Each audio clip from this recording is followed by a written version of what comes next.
Overwatch on Nintendo Switch is feasible? Ladies and gentlemen, hello and welcome to the channel. I am Stylosa, and let's kick the video off with this. Would you play Overwatch on the Nintendo Switch? Or would Overwatch even work on the Nintendo Switch? Well, it seems that this isn't outside of the realm of possibility. So let's take a look at this first. This is the announcement Blizzard made yesterday of Diablo 3 on the Nintendo Switch. A very cheesy announcement video, I'll have you know, ladies and gentlemen. It's got Mike Morhaime, of course, the CEO and co-founder of Blizzard, the big boss at Blizzard, so to speak. And we've also got Reggie from Nintendo, and they're having this very cheesy, like, I don't know, video call. And they're like, yeah, I've got a game for you, and it's Diablo 3, woo, yeah. And then there's a bit of footage. Now, obviously, the Nintendo Switch, when it comes to all of the other games consoles and to PCs, is disgustingly underpowered. Like, it is not going to look the same as it does on any other platform. So you can kind of tell from the footage that they use in the trailer. Diablo 3 looks a little less, like, flashy, but it's still Diablo 3, and, like, it's a portable system, so I don't think we can really, like, go too hard on that kind of aspect of it. We don't really care, right? This is going to be really cool. Now, why does Diablo 3 work on the Switch? Well, Diablo 3 is kind of like a twin-stick shooter, in a way. What does the Switch have? 2 analog sticks, so twin-stick shooter, it's going to work, right? I mean, technically, Diablo is an action RPG game, but it works without a mouse because of the way Diablo 3 has been built, because it works on consoles, right? In fact, it's a different version for consoles, and that's kind of what we're getting for the Switch, so it's really cool.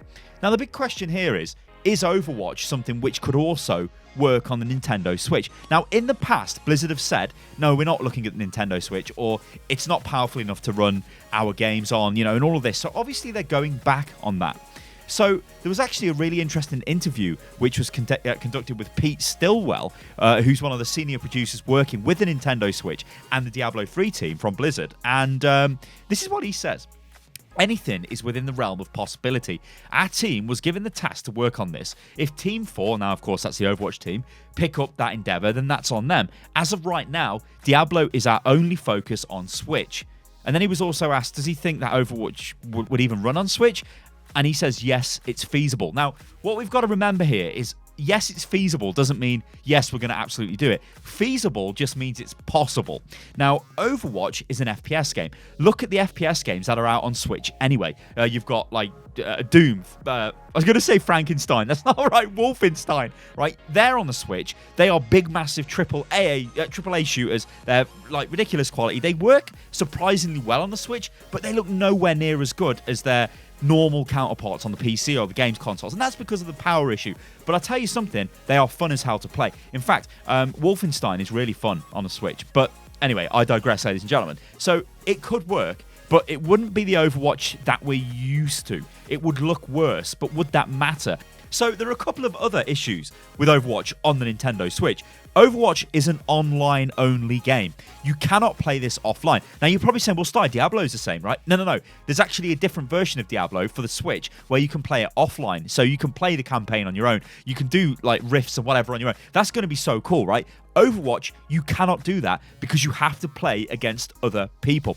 This is where the problem starts to arise. It is not a truly portable game, is it? Because you need an internet connection. Without an internet connection, it's going to be so difficult to play Overwatch. Now, of course, Fortnite is on the Switch, and obviously that's been quite successful. That requires an internet connection. So maybe what I've just said kind of doesn't really make that much sense. I mean, it is a downside to it because you'd need to be connected to a Wi-Fi network to actually be able to play. Like, you wouldn't be able to go out and about, like, I don't know, walk down the street and play it. I don't know why you would do that, but, or maybe if you're waiting, you know, in the local I don't know, health center and you want to play on your Switch, they might not have a Wi-Fi network. Also, Wi-Fi for Overwatch can be dodgy, like it can for any kind of competitive multiplayer game, because you might have a higher ping, there's going to be latency issues, there could be packet loss issues, and all of this stuff to factor in.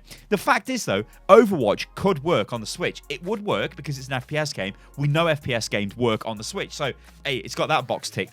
Graphically, Overwatch is not really that intensive, and if Blizzard are working on the Switch, which clearly they are with Diablo 3, they're getting used to optimizing for the platform, so they could, in theory, optimize Overwatch to work on the Nintendo Switch. The only issue in my head is making it work, like, you know, multiplayer-wise, with Wi-Fi networks and all of that stuff. What would you do? Would it just be Switch only? Would Switch join in with Other console gamers, would it play with PC? Obviously not, because that would be horrifically bad. Also, it's Nintendo. They tend to be like, yeah, you just play on our platform and nothing else. So I don't know where this could go. Guys, go crazy in the comments below with this. Overwatch on Switch, I think would be hella cool, but are we going to get it? I don't know. But it's definitely not outside the realms of possibility, according to Pete Stillwell from Blizzard. All right, let's go into the next bit of stuff I want to talk about in this video. It's the Overwatch World Cup, because guess what, guys? This has actually started. You probably are not aware of this because Blizzard don't tell anybody. Even I wasn't aware of the start date of the Korean group stage. I thought it was going to happen at some point today, but later on in the day. But of course, because it's in Korea, obviously it starts in the early hours of the morning. So for me, it was like 7 a.m., I think, 8 a.m. Might have even been 9, I don't know. It was like 8 a.m. or something ridiculous it started. I missed most of it, but I managed to catch an absolutely ridiculous game between South Korea and Finland. You guys should go and check that out. There'll probably be some sort of pro overanalyzed on that on the channel in the next couple of days, but it was one hell of a game. Like, this was ridiculous. Like, some of the best Overwatch you'll see just for pure hype and how close the games were. And it's a good sign because it looks like Korea are not maybe going to be the super all-dominating sort of gods of Overwatch they have been for every other Overwatch World Cup. Because remember, Korea have never lost a game in the World Cup qualifier stage. They've never lost. So that's completely ridiculous. And this game, yeah, this game is really, really close. So I won't spoil it for you guys, but it's one hell of a game. But where is the advertising? Blizzard, what are you doing? I think what Blizzard are trying to do here, or what they're not doing actually, is advertising group stages because it's almost not relevant. Now it is, right? They should. I mean, I don't know why there isn't like a tweet from the Overwatch Twitter account or something, which is like, hey guys, Overwatch World Cup is on. Come and check it out. I don't think that'd hurt, but I don't know. It's almost like they want to save all of their, I guess, marketing efforts for it, promotional efforts for when this actually hits the final stage at BlizzCon. I don't know. Like, it seems weird that they haven't promoted the Korean group stage. So does this mean they're not going to promote all of the other group stages? Probably it does. It's probably going to be a similar situation to like it is with Overwatch Contenders, where it's not really promoted, which is a bit of a shame. Anyway, ladies and gentlemen, I've been Stylosa. If you enjoyed the video, then like the video. And remember, you can follow me on Twitter, guys, which is @UnitLostGaming. Do follow me on Twitter. It's beautiful. Remember to click the bell below if you want to stay updated to all of my videos when they go live. And yeah, I'll catch you lovely lot on the next one. Toodaloo.